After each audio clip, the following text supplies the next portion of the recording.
She starts off with a quote, which is not required. If you find the perfect quote, that's when you use it. But don't just find one to use one. It's too cliche. So unless it means something to you, don't worry about it.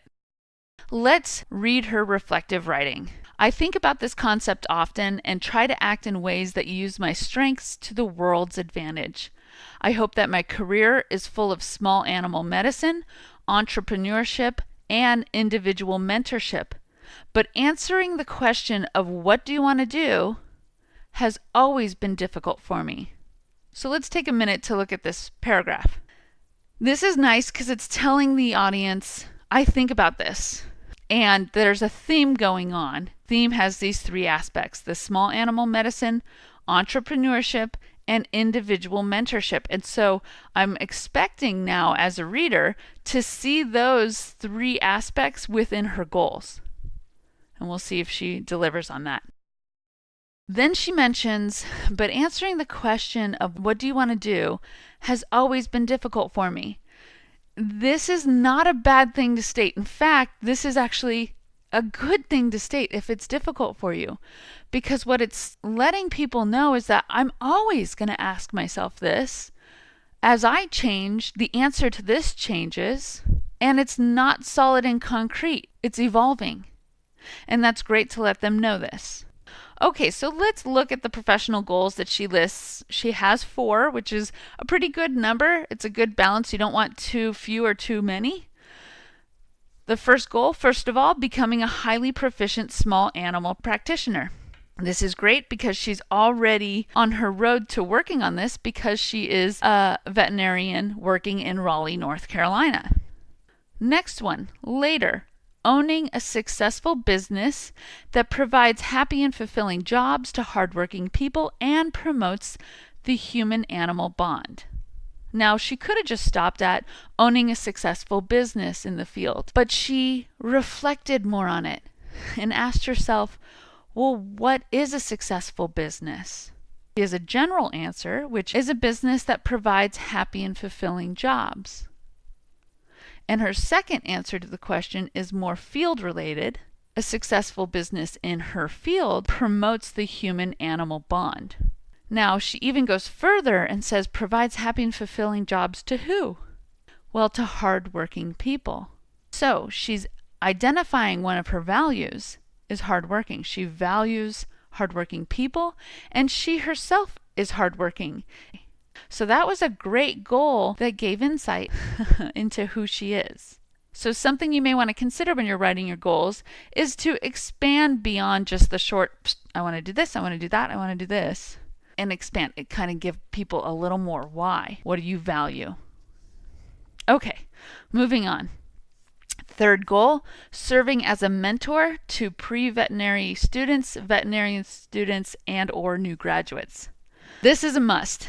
If you are developing an e-portfolio, writing a personal statement, having anything where you're telling people what you want to do as a professional in your profession, you need to include contributing back to the field and back to your community. And the best way to do that is to be a mentor, a preceptor, or a teacher, or all three, to the future of the field.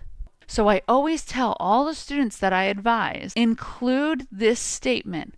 Let the people know that it's part of your job in the future as being a professional in this field. Contribute back to the field by being a preceptor. Let's move on.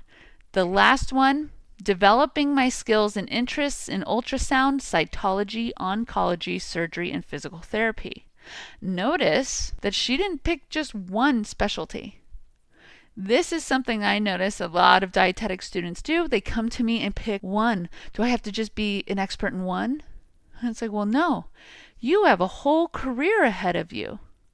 She's letting everyone who reads this know I have lots of interests and I intend to learn more about them, to practice them, and to hone these skills as I move through my career. So, in other words, I'm always going to be improving. And this almost goes back to that last sentence of the first paragraph, that she has flexibility in these goals, that as she grows, the goals may evolve. Those are great goals, well written. Let's look at the last paragraph. I think the best way I can positively impact the world is through merging my passions for people, animals, and business in an entrepreneurial manner. I reflect on the afflictions of our industry and listen to podcasts, read books, follow blogs, and actively learn about companies that are changing the world in hopes that I will be able to use all of that knowledge to recognize ways to better the veterinary industry. Wow, she nailed that one too. So, first sentence, she let people know that she asked herself, how are you going to positively impact the world? And notice that her answer isn't specific, and I think that's where a lot of students get caught up, is they try to make such specific plans and specific answers. Her answer is by merging my passions. And notice she went right back to those 3 major themes that you saw in the first paragraph, that you saw in her goals: the small animal medicine, entrepreneurship, and individual mentorship, which is the people. She reemphasizes them here. Great job. Then she goes on to say something very unique, and not a lot of people do this. But she, on that second sentence, is letting people know, I dive into the culture. I really learn and think about what's going on in this industry. And she provides the different ways in which she does it, different strategies, the podcasts, the books. And not only does she know her culture and learn about it and think about it, but she wants to apply that to making the industry better. And so that's the big goal here. It's not that she just knows so much about her field. It's that she constantly is trying to learn about it and then apply that to her business and to what she does to contribute to her field. So that's something to ask yourself. And this is something I come across with a lot of students who love nutrition and dietetics. And I'm sure that you're one of those, that you get involved. You're probably a member of associations. You probably read journals. You probably have your favorite blog, your favorite websites, magazines, possibly books, authors. You really are getting to know the culture outside of the classroom. But why are you doing that? Is it for your own edification, or are you hoping to use that information to help others? And if you don't state that that's what you're doing, it looks like you're just doing it to become more knowledgeable. So you need to state the reason you're becoming more knowledgeable and the reason you're diving into the culture. If you're not diving into the culture, now is the time. Don't wait. You have some time before you write this and before you apply to different programs. Dive in. Learn more. Expose yourself to as much as you can in our field. So moving on. Like I said, we're just going to briefly look at the format of her different tabs. The leadership tab.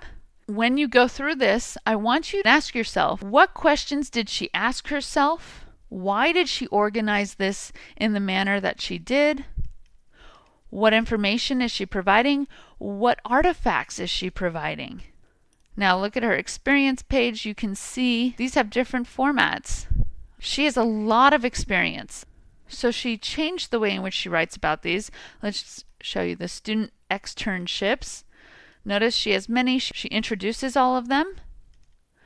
And I want you to go through and read the small little blurbs she has on each. She has so many that if she writes too much, it's a distraction and it's a turnoff and people don't want to look at it. The way she has it formatted here, it's a nice picture plus a little blurb, right? It gives you insight into the variety of experiences she has in her student externships. Let's look at, for example, her research. Here's research that she completed. She has her reflective writing at top. Then she even has her artifact, which is a research poster that she presented. Okay. So go through and look at all of these and ask yourself those questions. What did she ask herself? What information did she include? Why did she include it? You can look at her education, which you mentioned before. And notice that she's already talked about her education a couple times, but she provides some insight into her personality here on both of these statements. look at her certifications and the reflective writing she writes there. And I especially like the reflective writing she provides for her awards.